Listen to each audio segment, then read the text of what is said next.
gente vai ler Romanos 5, do 1 ao 11. Não esquece a liturgia do seu celular, tá? Modo avião, liga a sua Bíblia, desliga, faz o que tem que ser feito aí, para que a gente possa ficar aqui no momento da palavra. Se você está sem Bíblia, pode acompanhar na projeção. Romanos 5, 1 a 11. Justificados, pois, mediante a fé, temos paz com Deus, por meio do nosso Senhor Jesus Cristo, pelo qual obtivemos também acesso, pela fé, a esta graça na qual estamos firmes, e nos gloriamos na esperança da glória de Deus. E não somente isto, mas também nos gloriamos nas tribulações, sabendo que a tribulação produz perseverança. A perseverança produz experiência, e a experiência produz esperança. Ora, a esperança não nos deixa decepcionados, porque o amor de Deus é derramado em nosso coração pelo Espírito Santo que nos foi dado. Porque Cristo, quando nós ainda éramos fracos, morreu a seu tempo pelos ímpios. Dificilmente alguém morreria por um justo. Embora por uma pessoa boa, alguém talvez tenha coragem para morrer. Mas Deus prova o seu próprio amor para conosco pelo fato de Cristo ter morrido por nós, quando ainda éramos pecadores.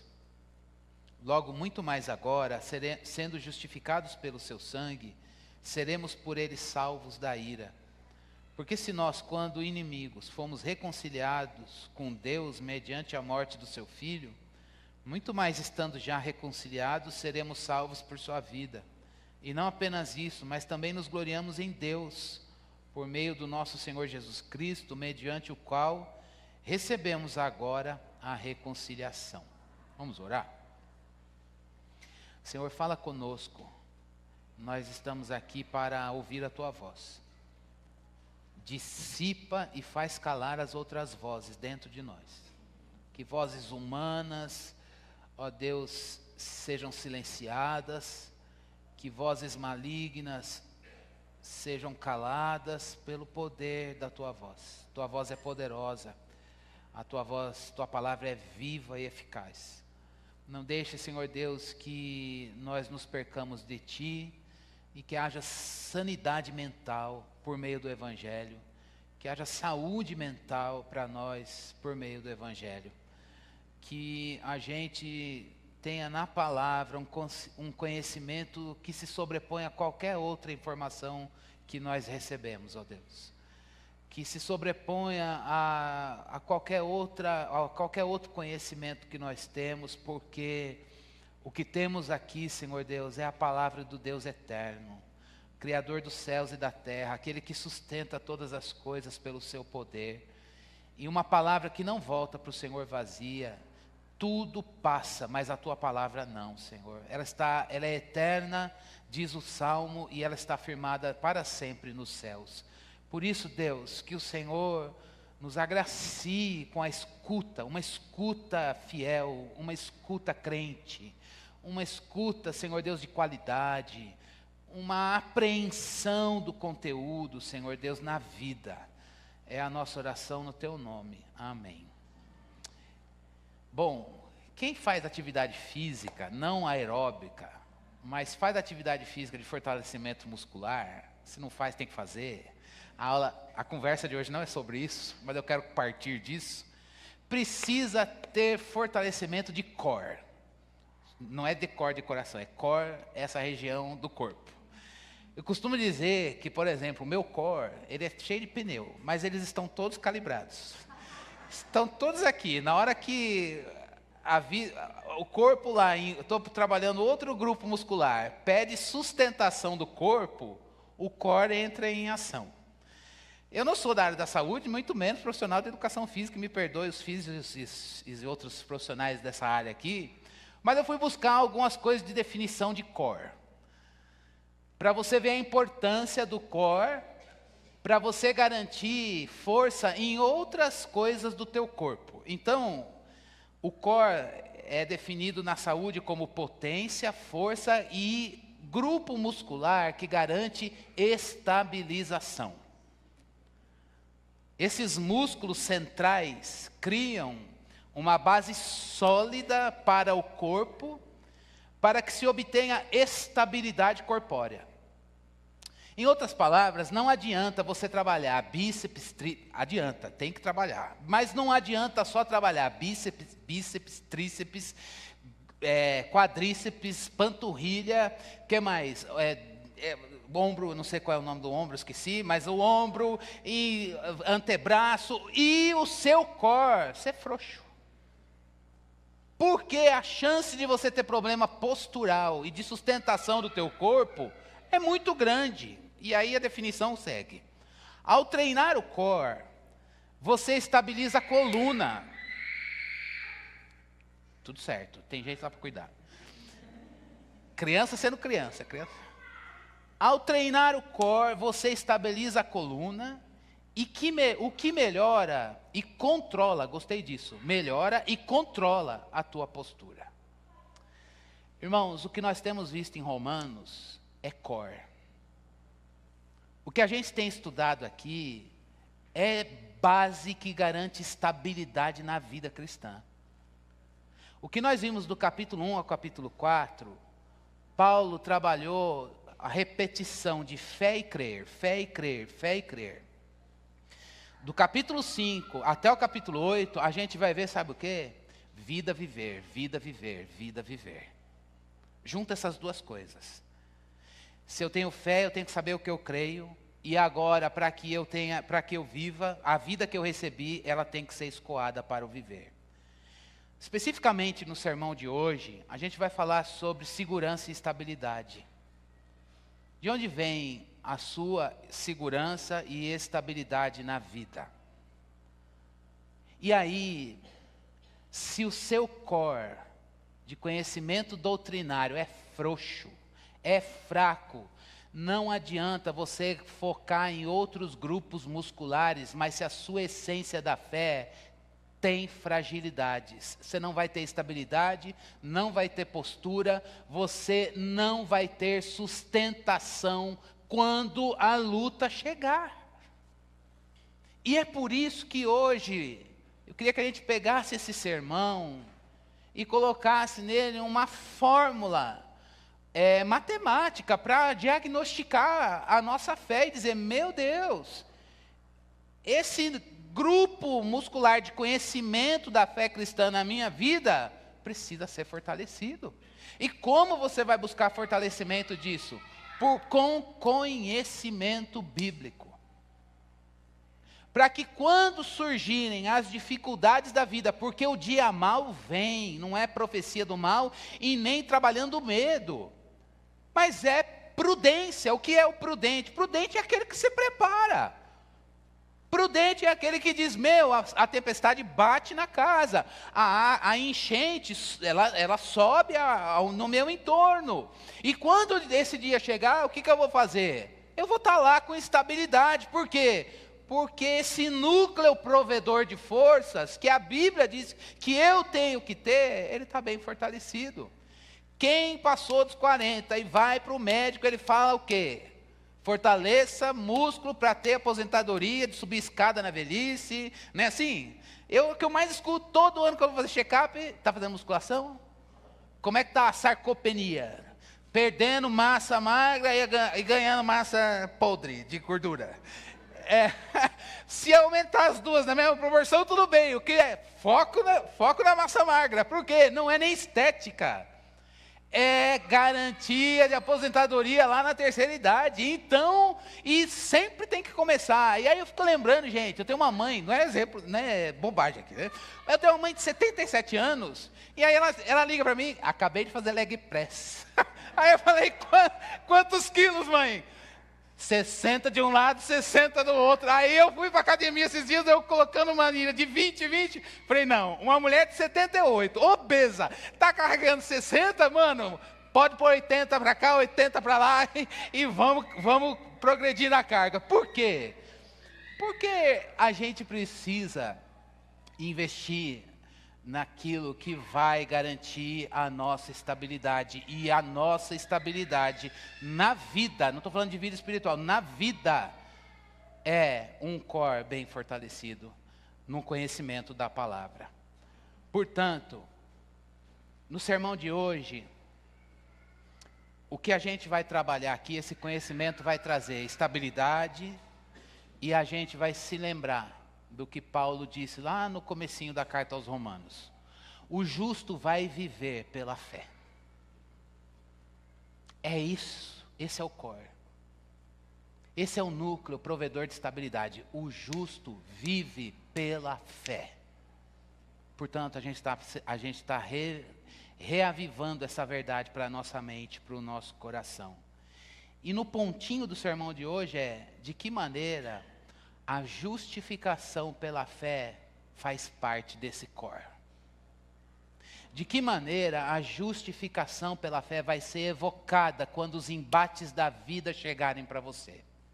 Chegarem para mim, chegarem para esta igreja, no lugar que Deus nos colocou. A gente precisa evocar esse conhecimento e lembrar, a minha estabilidade vem da justificação pela fé. Outras coisas virão ao longo da meditação em Romanos, daqui até o final do livro. Mas hoje, eu queria que você pensasse, o seu conhecimento da justificação pela fé. Então eu vou pedir, são 3 pontos, e eu vou pedir para você ficar bem atento aqui.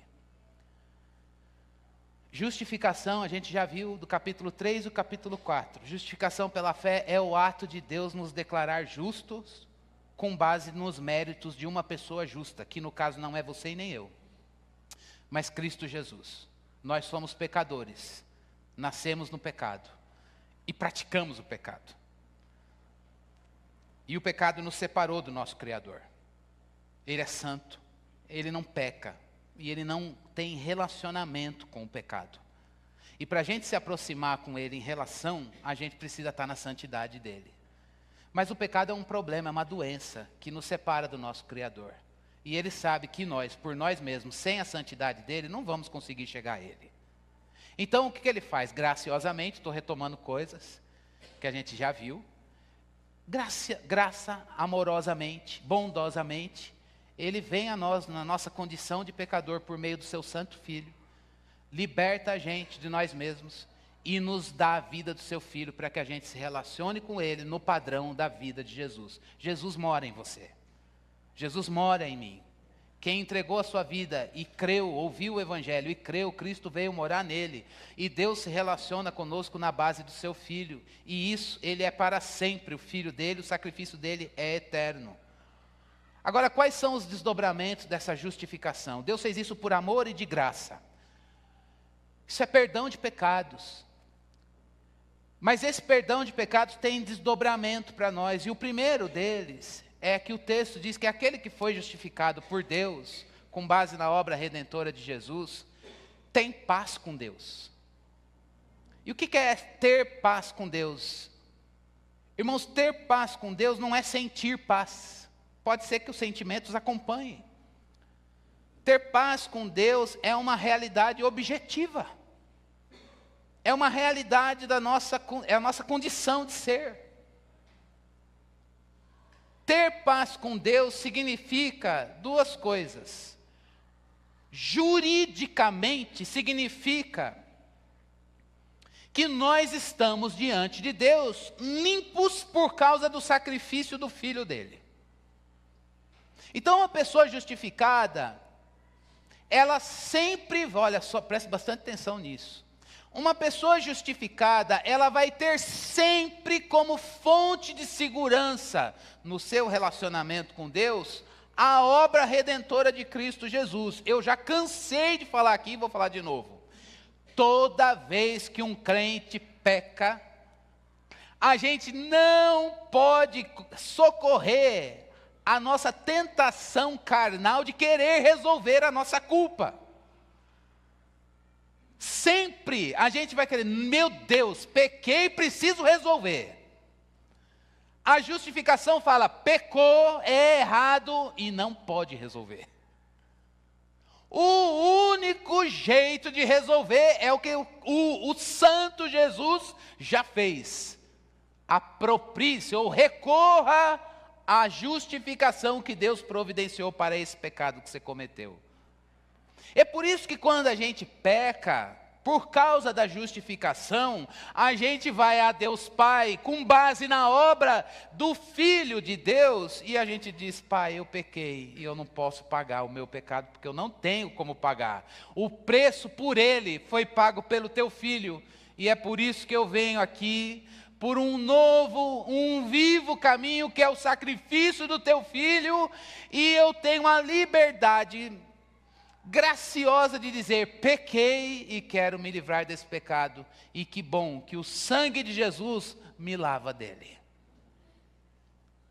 Mas a gente tem um tentador que ele faz ciladas no nosso caminho para que a gente seja tentado, e ele tenta de acordo com os nossos desejos, e depois que a gente cai, ele é acusador, ele é tentador e acusador de crente. E quando a gente cai, ele sabe jogar dardos inflamados na nossa mente, para que a gente queira resolver a nossa culpa. E resolução de culpa, gente, é ansiedade. Resolução de culpa é ansiedade, é medo, é pânico, é desespero. É o oposto de ter paz com Deus. É Adão e Eva ouvindo Deus chamar: Adão, Adão, e agora?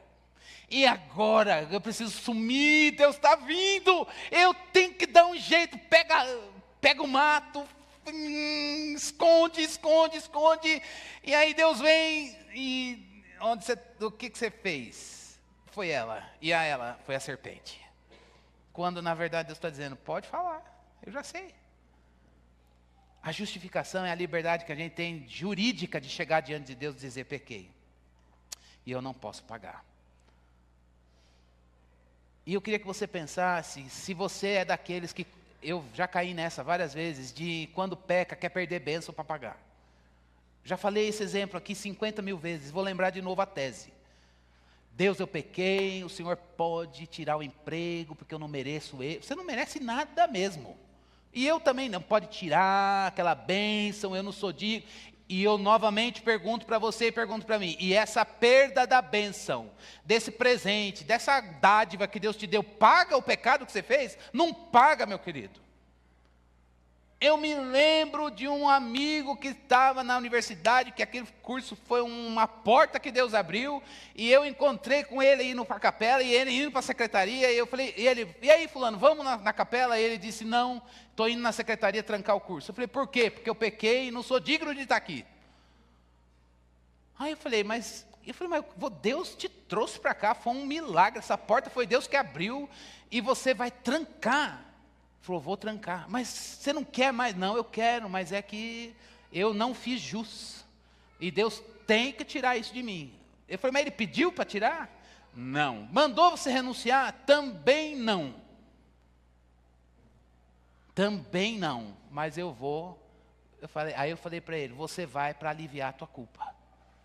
E você acha que quando Deus, é assim mesmo, a vida é assim.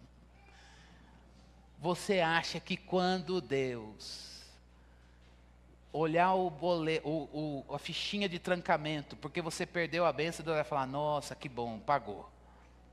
Irmãos, você pecou e não pode pagar. E a justificação fala isso: então, você não vai pagar. E qualquer coisa que você dê, dinheiro, saúde, bem, filho, não paga.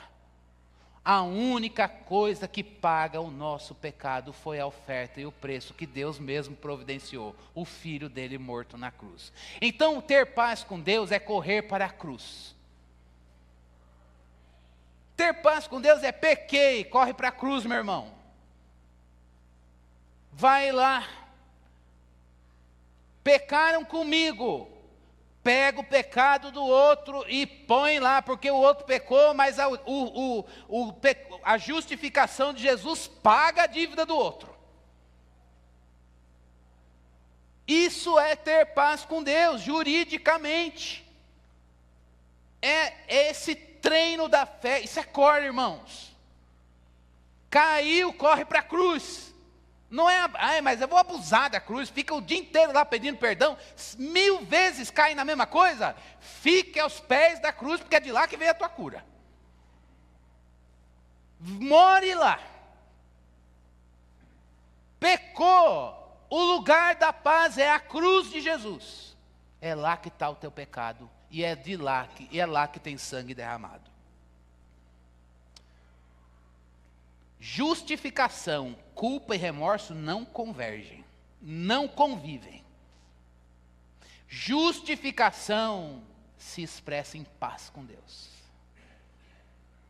Justificação em culpa, vergonha, não são convergentes. Justificação demanda paz com Deus. Mas paz com Deus tem esse aspecto jurídico, mas paz com Deus também tem um aspecto do relacionamento. Paz com Deus é reconciliação, é justificação e justificação. É como se fosse uma moeda com dois lados. Um lado é a justificação, o outro é a reconciliação. Dizer que tem paz com Deus, o lado da reconciliação, é que você chega diante dele e tem relacionamento com ele, mesmo que você tenha sido um pecador remido pela graça de Deus. Quem aqui já ouviu, e eu vou dizer, me apropriar da nossa igreja pequena e da nossa intimidade, mas com muita honra e sem expor. Quem aqui já ouviu aquela conversa que no dia do juízo final, Deus vai pôr você no telão e, meu Jesus, vamos lá, Cristiano, pá!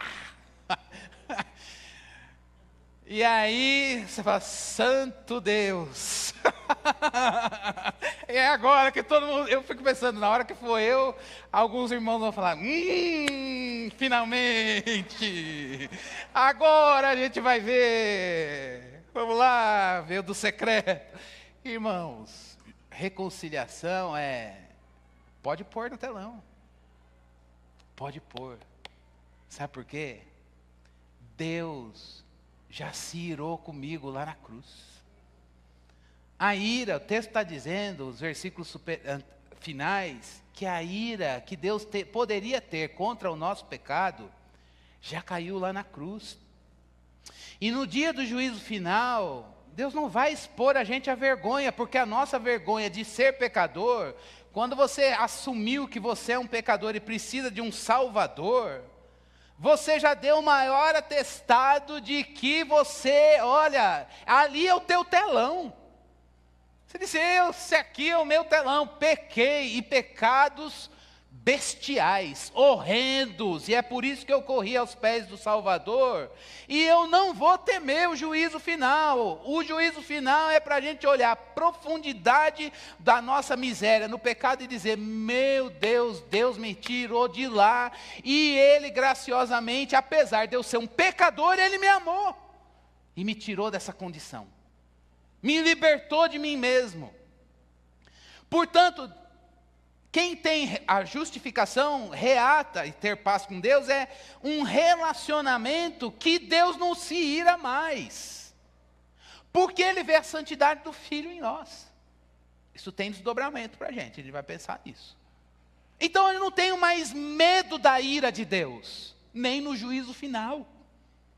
Juízo final para crente não é um lugar que Deus vai se irar, é um lugar que a gente vai olhar e dizer, bendito Cordeiro que lavou meu pecado. E eu criei. Então, se tem um dia que a gente sentiu alguma coisa, vergonha, foi no dia que a gente se converteu, que ali o Espírito Santo convenceu a gente do pecado, da justiça e do juízo, e ali a gente diz, olha, eu me vi. E outros que conviviam comigo me viram como pecador também, mas graças a Deus que Ele veio a mim e me libertou de mim mesmo. Portanto, se você tem medo de Deus, medo da ira de Deus, e você foi justificado, meu irmão, você tem paz com Ele, a tua vergonha foi sobre o santo Jesus, o castigo que eu merecia, que você merecia, não está em você, está lá no Filho de Deus. Deus, quando prova a gente, não está castigando ninguém, Ele está mostrando seu amor, Ele está fortalecendo o core, Ele está dando estabilidade, sustentação, e Ele não vai deixar a gente longe dEle. Então, lembre-se disso, ser justificado faz a gente correr para o lugar da nossa paz, na cruz de Cristo, E ser justificado faz a gente olhar para Deus e dizer, eu não tenho vergonha, e eu sei que eu não preciso ter medo, e nem tampouco temer a tua ira. Porque ela já foi manifesta no momento em que Cristo morreu por nós. Não tenho medo do juízo final. Eu vou colocar 2 desdobramentos para nós aqui. Presta bastante atenção para a gente ir para o ponto 2 e o 3, e eu vou rápido. Irmãos, se você ficar só no lado da moeda da justificação, não, jurídico, pequei, eu sei, aqui ó, no campo do saber, tem que saber. Eu pequei e eu sei que Cristo lavou o meu pecado lá na cruz. Você está certo, você sabe bem e tem que saber. Mas seu relacionamento é frio. Entende isso? Seu relacionamento é frio. Você tem que pensar justificação com reconciliação. Justificação é um conhecimento duro que te leva a correr objetivamente para a cruz, embora as tuas emoções estejam tentadas de vergonha, culpa, remorso, um monte de coisa. E sua cabeça às vezes terá até inflamada de dardos do maligno. Mas você tem esse conhecimento e ele pauta o caminho para o quê? Para a reconciliação. Irmãos, pecado pede reconciliação no relacionamento com Deus. Não basta saber que nós somos justificados, precisa ir a Ele para se reconciliar. Estão entendendo? Reconciliação pede para conectar o fio que escapou do relacionamento. Quando a gente peca, a gente perdeu, a gente negligenciou o relacionamento com Deus. Então o que eu quero dizer é que quando a gente peca, a gente precisa dessa informação. Preciso ir à cruz. E nessas horas, eu várias vezes chego para alguns irmãos, a gente se pastoreia mutuamente, dizendo, irmão, me ajuda a ir para a cruz, que eu não estou conseguindo. E é nessa hora que o aconselhamento mútuo, o pastoreio mútuo, entra em ação, em amor.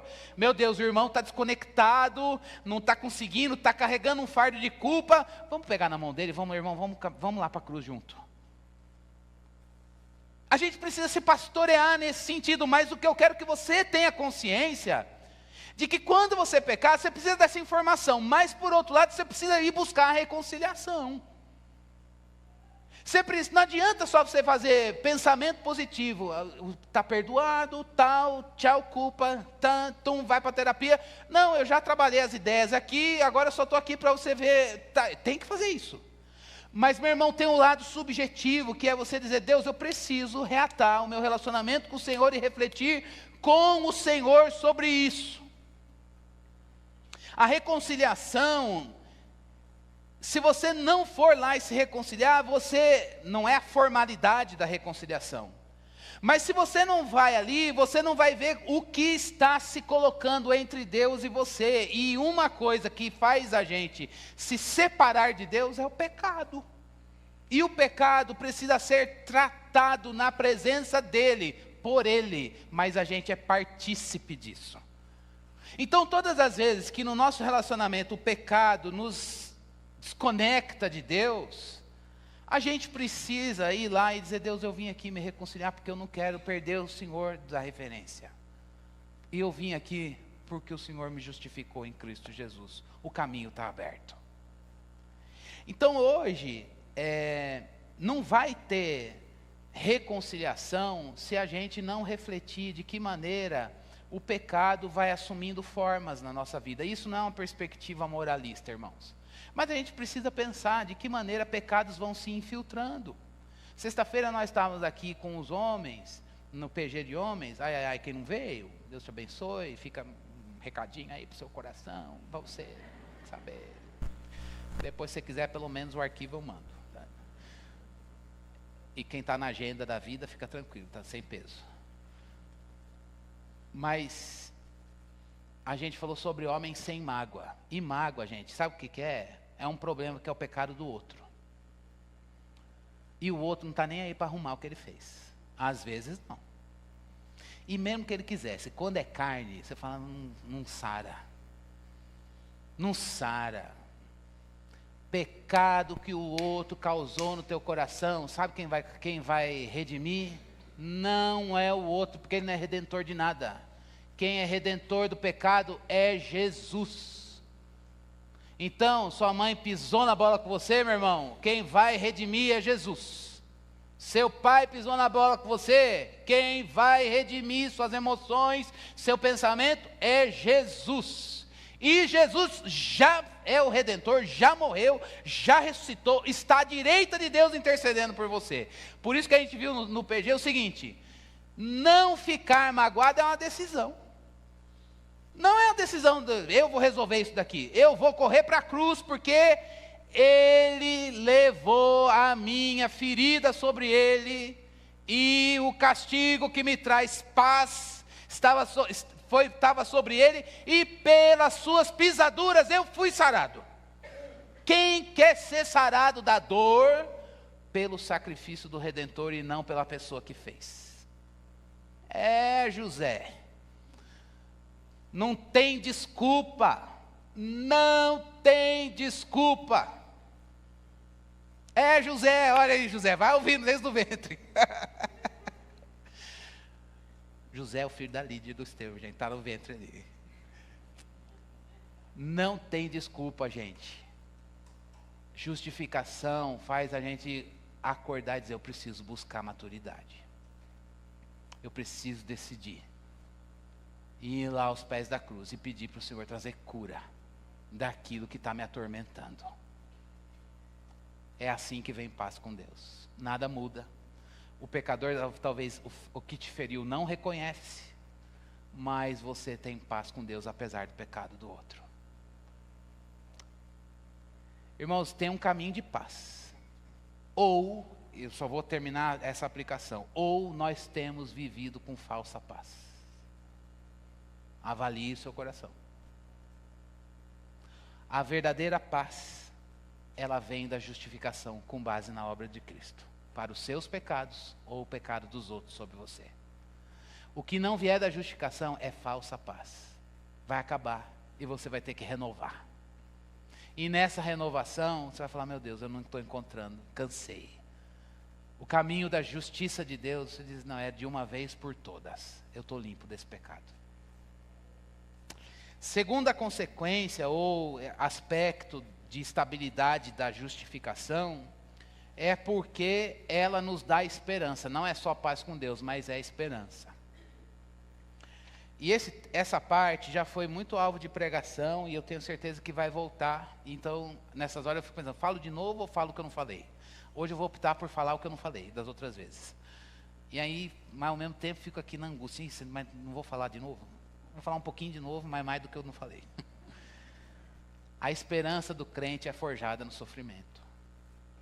Deus, quando põe a gente no sofrimento, Ele não está com ira e nem castigando. Ele está formando o Filho dEle na nossa vida. Tem um ciclo que está lá no texto que a gente leu. O sofrimento nos dá a perseverança. A perseverança, irmãos, é a capacidade de ficar no sofrimento. E aí, me permita falar, porque eu não sou velho, mas para toda pessoa criada por Deus, mas especialmente das gerações mais novas, que sabotam o sofrimento. Irmãos, tem a agenda divina que você não vai ter como sabotar. Não tem como sabotar, sabe Deus te dizer: você pode mudar, vai, desarma aqui, fecha isso, desliga esse relacionamento. Deus pôs essa agenda porque Ele quer forjar o Filho dEle em você. É sofrimento ou tribulação que produz, porque Deus quer ensinar a perseverança. O que é perseverança? É a capacidade de ficar naquela situação, mas revestido do poder. É Jesus no caminho da cruz. Paulo não fala isso, que ele foi obediente, não numa cena da tentação em Mateus 4. Foi obediente naquela cena. Foi obediente quando Pedro falou: tenha dó de você, você vai morrer na cruz. Não, o santo Deus não vai morrer na cruz. Vamos proteger, vamos mexer nas circunstâncias. Ele fala o quê? Ô Satanás, sai daqui. Não vem com essa proposta não. Eu vou morrer na cruz. Foi obediente até a morte. Tem que ficar no sofrimento. Porque gosta de sofrer? Jamais.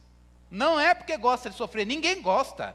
Não, ficar no sofrimento não é dizer, oh, que bênção, não, é dizendo, Deus, é duro, é difícil. Não é agradável, não é agradável.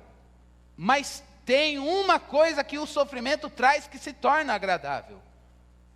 Uma transformação gradual. Um despojamento de você. E você fala, meu Deus, Deus conseguiu arrancar coisas de mim que eu mesmo não conseguia arrancar. Por isso, o sofrimento, Deus põe a agenda do sofrimento para nos ensinar o caminho da perseverança, para nos dar uma experiência de aprovação. Qual é? Você se desfez de você mesmo e Deus gerou Jesus em você. Essa é a experiência, que só o sofrimento, dentro do parâmetro que Deus dá, ela produz. Meu Deus, eu me libertei de mim, Deus me tirou de mim mesmo e gerou o Filho. Isso é um milagre. É uma transformação gradual que te torna semelhante a Cristo. E aí você vai vendo a glória de Deus que o pecado em Adão nos tirou, resplandecendo em nós. Então eu vou ler algumas coisas que na prática da vida cristã fazem mais sentido nesse aspecto. Preste bastante atenção aqui, ó. Quando você passa pela experiência do sofrimento e sofrer no poder de Deus, sofrer no Senhor, mesmo que não seja agradável, e você admite, não é agradável.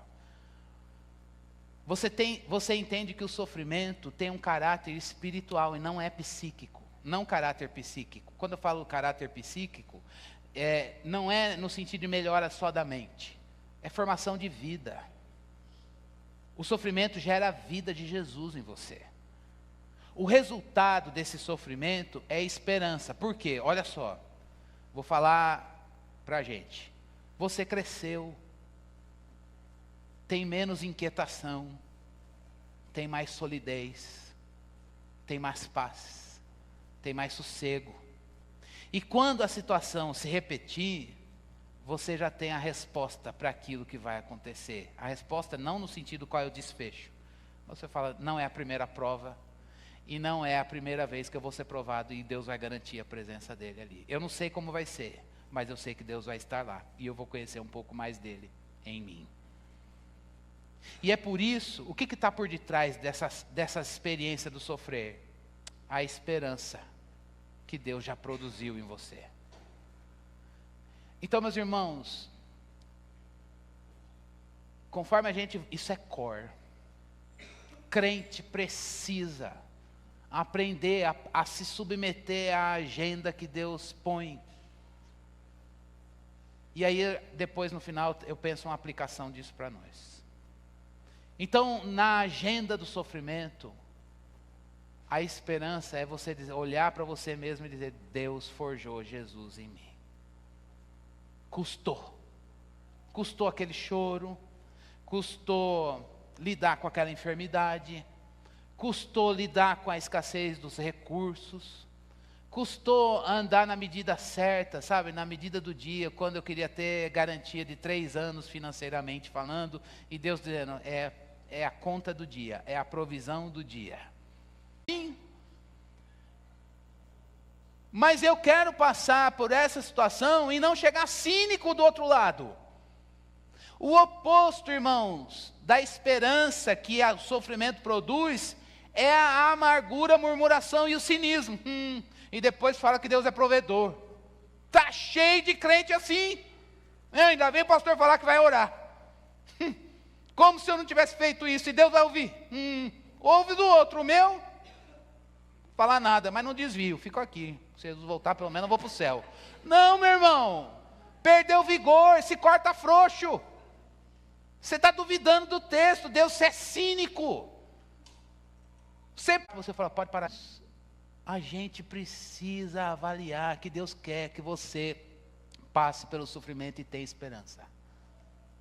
O padrão está em Jesus. Não adianta passar pelo deserto e morrer naquela murmuração. Olha a presença de Deus ambulante, o tabernáculo lá. Aí vai no Moisés, quando que vai acabar o maná? Chega, tá boa essa dieta, tá tudo bem. E a terra? Irmão, Moisés ficou ali. Aquilo ali foi a casa dele.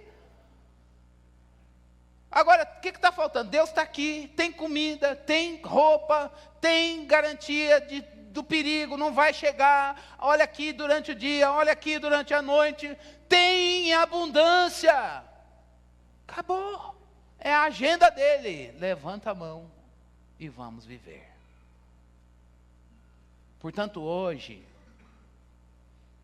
quando Deus mandar a agenda do sofrimento, Ele não errou a mão. Depois, no final, a gente aplica. Terceira e última bênção da justificação, que é um core, que vai trazer estabilidade, sustentação para a nossa vida. Daqui para frente, em Romanos, é vida, viver, vida, viver. Foi fé e crer, agora é vida, viver. E quem quer viver, precisa desse core fortalecido da justificação. Outros virão. A segurança do amor.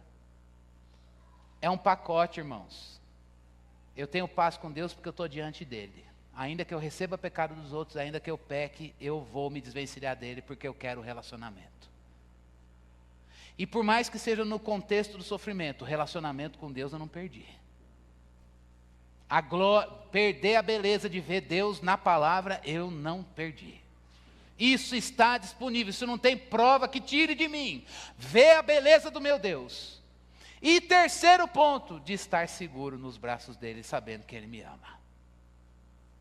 Eu preciso disso, você precisa disso. No desespero, no momento de sofrimento, você ter Deus dizendo, calma, eu estou no controle e estou aqui e te amo. E a prova disso é o meu filho morto na cruz. Acabou. Você fala, Deus, eu estou... A gente não ora assim, mas pode ficar nesse sofrimento. Não, que acabe logo, mas tá bom. Descobrir o teu amor no contexto do sofrimento. O amor do Pai manifesto na morte do Filho, uma morte que aconteceu lá atrás, mas alcança a mim e a você hoje. Uma morte que foi sacrificial e uma morte que produz segurança, porque é a manifestação do amor. Em outras palavras, Deus não te ama porque você vem no culto. A gente tem que se limpar de algumas coisas religiosas, mas ao mesmo tempo... dizer, Deus, eu estou aqui fazendo porque eu quero relacionamento com o Senhor. Eu vim te buscar na palavra, eu vim buscar na comunhão com os irmãos, eu vim te buscar no culto público, porque eu quero um relacionamento saudável com o Senhor, mas eu estou seguro que o Senhor me ama, e a base dessa segurança é porque o Filho do Senhor, Jesus Cristo, Salvador, meu Salvador, morreu naquela cruz por mim, e o Espírito Santo derrama essa consciência no meu coração, e esse amor transborda, ainda que eu esteja no contexto do sofrimento. O Espírito Santo transcendeu o tempo, derramou amor no coração do pecador e assegurou o que Deus já fez e que Ele vai fazer na nossa vida, ainda que estejamos nós no contexto do sofrimento. Então eu queria que a educação da nossa fé aqui é se nós estamos seguros no amor de Deus.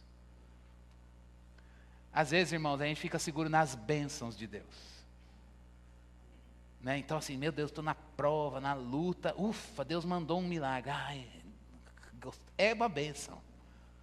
Mas tem hora que Ele não vai mandar na hora que você orar.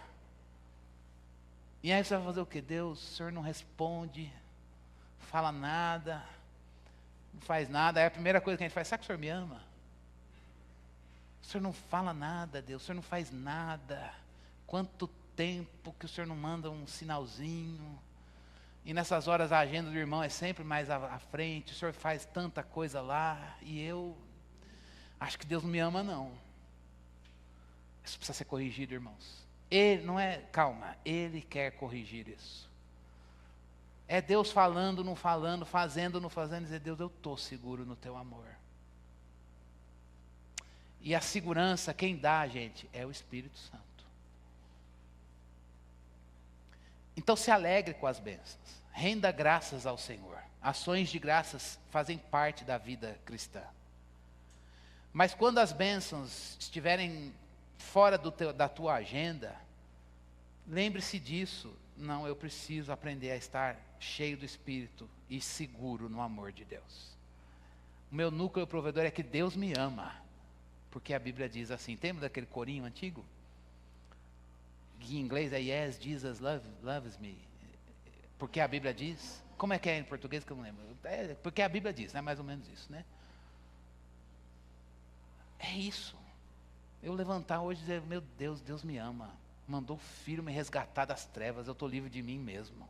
E Ele está trabalhando o Filho em mim. E aí eu quero trazer algumas aplicações. Primeiro, na vida e na missão para a igreja. Irmãos, no relacionamento com Deus,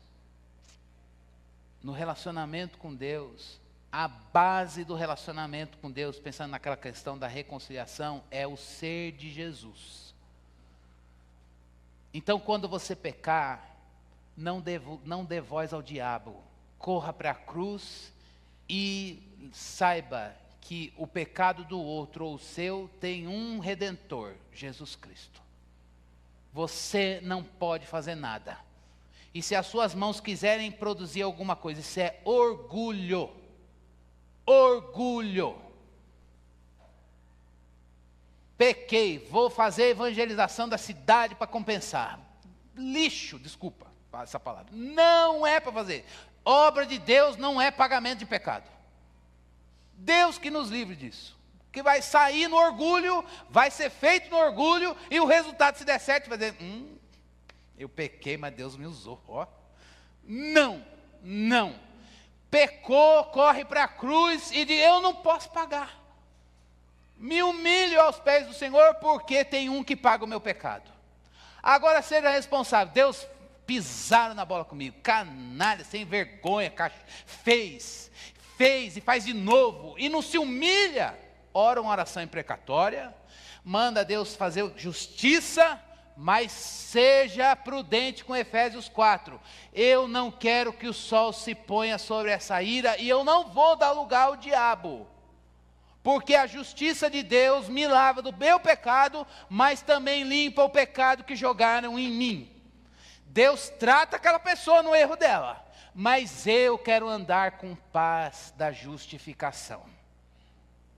Você não está autorizado a ficar viajando e mergulhando nas suas mágoas não. Oração imprecatória. Oração imprecatória é aquela oração de Deus, faz justiça. Eu não vou fazer, eu queria.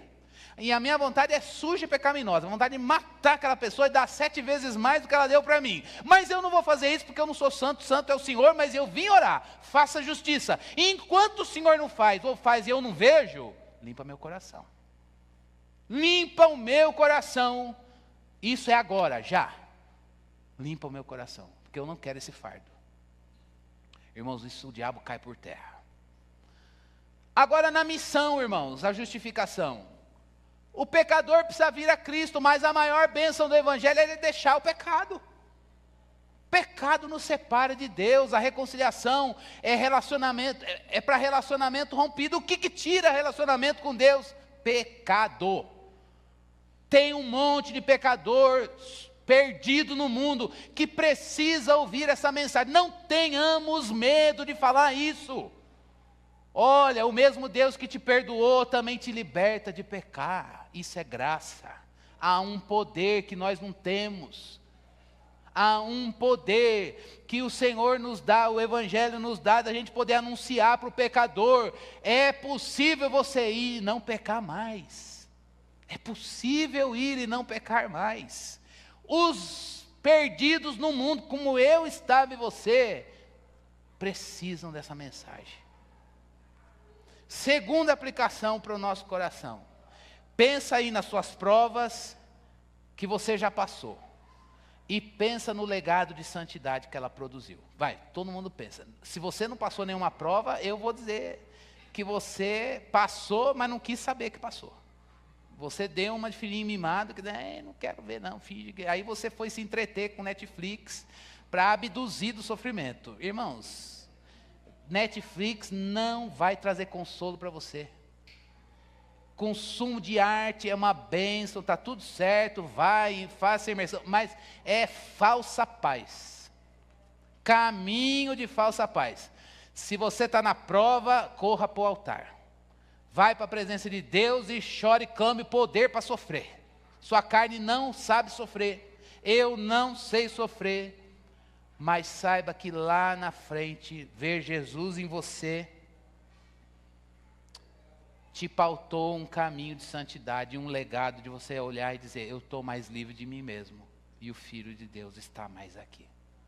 Agora, se você passou pela prova e o resultado foi mais amargura e cinismo, corre para a cruz. Corra para a cruz e diga, Senhor, não quero mais isso. Eu quero avivamento no meu coração. Eu quero vigor espiritual. Porque o Senhor não errou quando mandou aquela prova. E terceiro, Deus nos ama em Cristo. O Espírito Santo quer te assegurar disso. Deus não ama porque você veio para a igreja, porque você deu oferta. Deus não deixou de te amar porque você não fez, não cumpriu o teu chamado, tua vocação, não exerceu o seu dom. Pare com isso, isso é tortura. Deus te ama em Cristo. É uma experiência que o Espírito Santo nos dá e que a gente precisa buscar. Essa experiência remove do nosso coração tudo aquilo que entristece o Espírito Santo e prepara a gente para a tentação ou prova que o Senhor nos quiser dar. Vai passar pela prova, mas não sem saber que Deus nos ama em Cristo. E aí você não vai se sentir filho rejeitado e nem vai achar que Deus tem filho preferido. Porque dá mais bênção para um, menos bênção para o outro. Deus nos ama em Cristo. Deus ama aquele irmão que é muito abençoado em Cristo. E Deus ama você quando Ele não te dá sinais nenhum, que você está na urgência pedindo. Porque Ele te ama em Cristo. O Espírito Santo quer trazer esse aconchego para o nosso coração. Deus me ama em Cristo e eu estou seguro nisso. Isso é core. Isso é núcleo duro. Que nas situações que Deus colocar, você precisa evocar isso para dizer, é isso aqui que vai me sustentar nessa prova. É isso aqui que vai me sustentar nessa prova. Então o sermão de hoje tem 3 lições.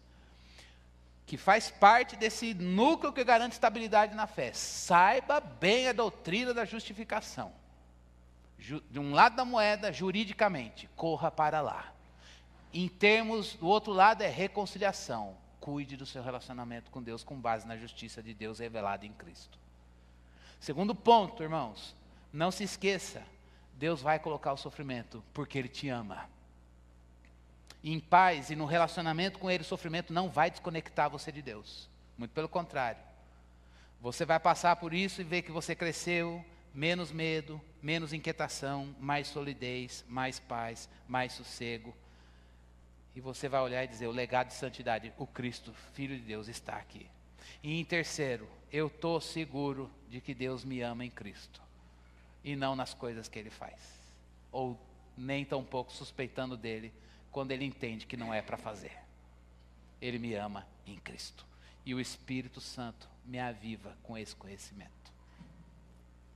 E aí você vai passar pela prova, sabendo que Deus nos ama. E em uma vida, investindo no relacionamento com Deus. Irmãos, para a gente orar, a vida cristã é relacional. A vida cristã não é sentar, assistir o culto e ir embora. A vida cristã é relacionamento com Deus. É vida na vida. É vida viver, vida viver. Daqui para frente, vida viver. O que sustenta a vida viver? Fé e crer. Fé e crer. O justo viverá pela fé. Vamos orar? Orar é o que pauta o nosso relacionamento com Deus. Eu posso me relacionar com Deus, você pode, eu não posso manter a sua relação, desenvolver sua relação com Deus. Isso quem tem que fazer é você. E você também não pode fazer isso por mim. Mas, nós podemos nos estimular e nos pastorear mutuamente, para que a gente não perca o relacionamento com o Senhor. Então, como está o seu relacionamento com Deus? Como está o meu relacionamento com Deus? Cristo morreu para que a gente pudesse se relacionar com Deus. Vida de Deus em nós. Se você tem vivido sem a justificação, andando pela força das circunstâncias. Meu irmão, não. O núcleo de estabilidade da vida cristã, em primeiro lugar, é a justiça de Deus em Cristo Jesus. Que nessa manhã o Espírito Santo que está aqui, que habita em você, ele renove as nossas convicções no Evangelho de Cristo Jesus. Vamos clamar ao Senhor. Se você olhou a prova que Deus mandou você passar e o legado não foi de santidade, de você ver Deus, Cristo ganhou, eu cresci, eu estou mais fortalecido para novas provas. Se você olha o acúmulo de lutas e vê um fardo dificílimo de carregar, você não está banhado no amor de Deus em Cristo Jesus. Você fala, meu Deus, eu não me vejo amado por Deus. Eu estou inseguro no amor de Deus. Meu irmão, não faz vista grossa para isso não. Rasga teu coração diante de Deus. Eu não consigo. Eu quero que o Senhor venha a mim nesse ponto. Eu não vou. Se você é aquele que quer pagar, meu Deus, eu viro e mexo, eu quero resolver minhas quedas. E quero pagar. Se você quer pagar, você é chato, porque você quer que o outro pague também. Aí Jesus fala, tá bom, eu vou lavar. Não quero que o Senhor lave, eu quero que Ele pague.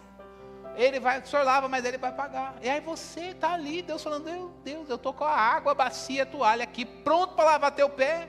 E você está querendo que a sujeira fique. Porque o outro não se arrependeu do seu pecado. Meu irmão, que nessa manhã o Espírito de Deus faça uma obra dentro de nós e haja um avivamento e a gente fala, meu Deus, fardos caíram, eu preciso viver diferente.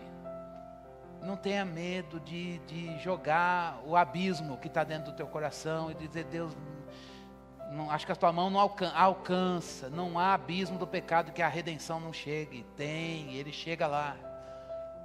Agora, Ele faz a gente consciente disso tudo. Então que a graça operosa do Senhor se manifeste na nossa vida nessa manhã. Vamos aproveitar esse tempo. Irmãos, a oração depois da palavra é voto. É compromisso, assumido. Porque a gente tem poder? Não. Porque tem uma fé poderosa? Não, é uma fé pequena, vacilante. Mas tá bom, Deus, eu me abro mais uma vez para que a tua palavra se manifeste. Fechemos os nossos olhos e oremos. Vamos ter um tempo de autoavaliação, de autoexame da nossa vida, as nossas palavras, ações, decisões, omissões, para a gente ver, para que o Espírito de Deus traga luz à nossa vida.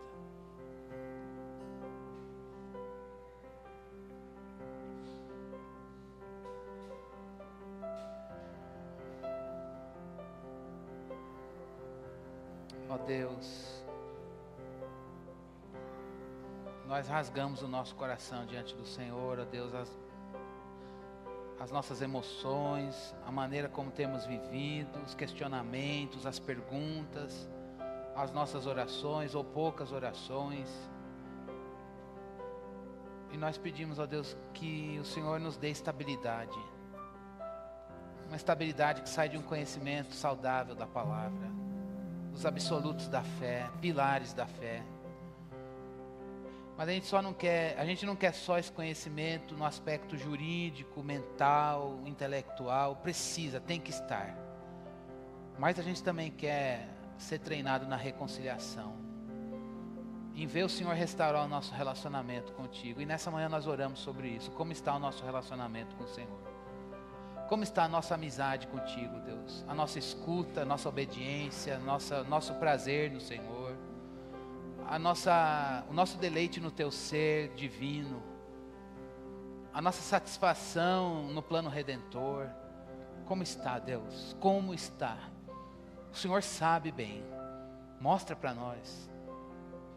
Nós não queremos vir à igreja, participar das coisas, atividades litúrgicas só. Nós queremos uma vida de reconciliação. Nós queremos ouvir a tua voz, nós queremos a vida de Jesus em nós, nós queremos uma vida, ó Deus, desenvolvida nos pilares da fé, Senhor, que brotam dos pilares da fé. Livra a gente de andar em nós mesmos, de andar no nosso entendimento, de andar, Senhor Deus, nos nossos caminhos, nas nossas manias. Ó Deus, o que nós queremos, Senhor Deus, é andar em Jesus, Senhor. Um caminho novo, passos que nós não demos, ó Deus.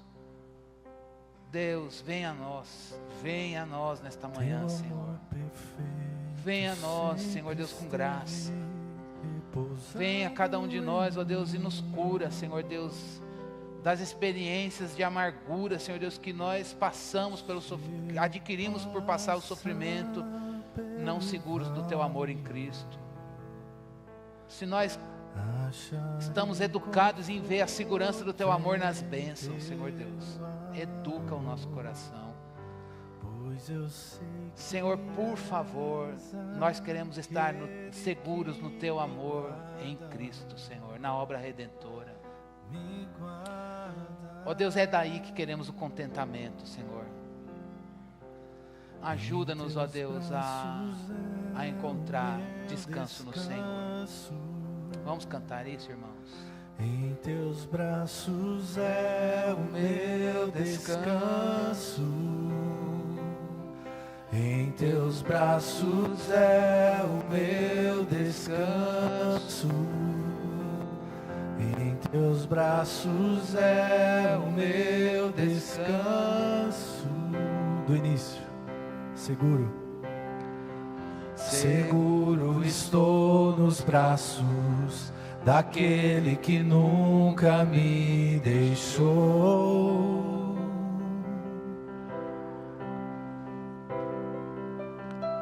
Seu amor perfeito sempre esteve repousado em mim.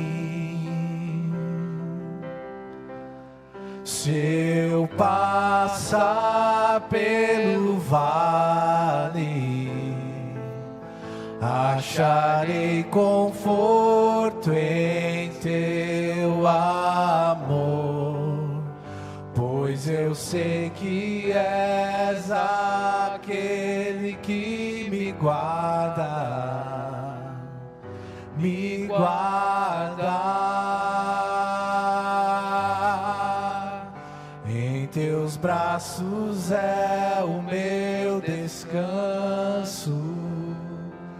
Em Teus braços é o meu descanso. Em Teus braços é o meu descanso. Em Teus braços é o meu descanso. Recaio em Tua graça.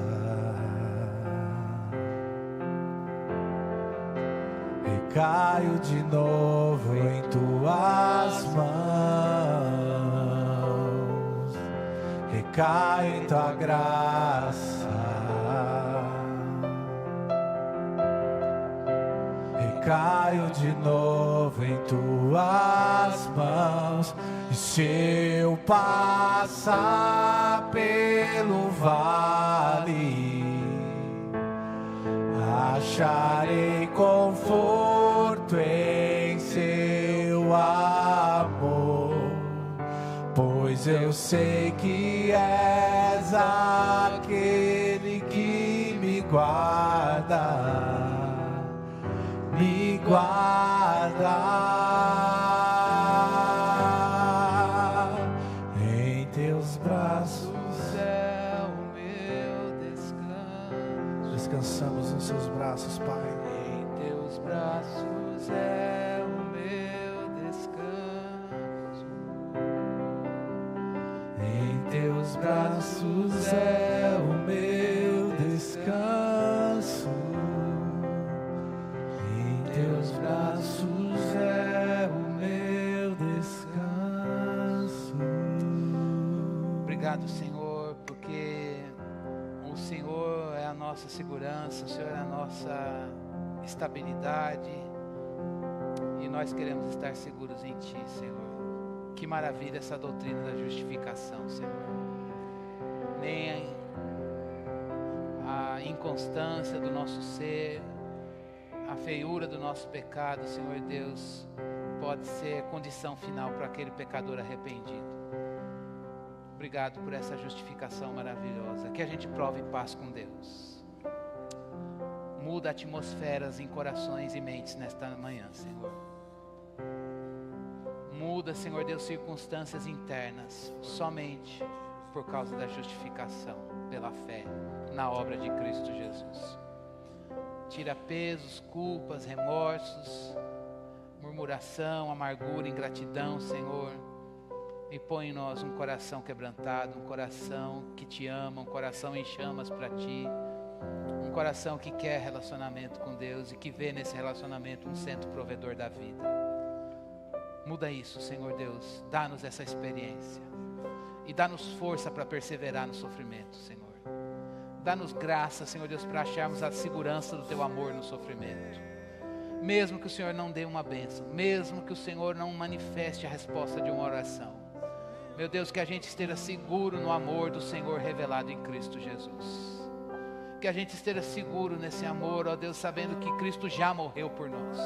Que Cristo já ressuscitou, que Cristo está à direita de Deus. E que o Espírito Santo já foi enviado e derramado nos nossos corações e vive em nós.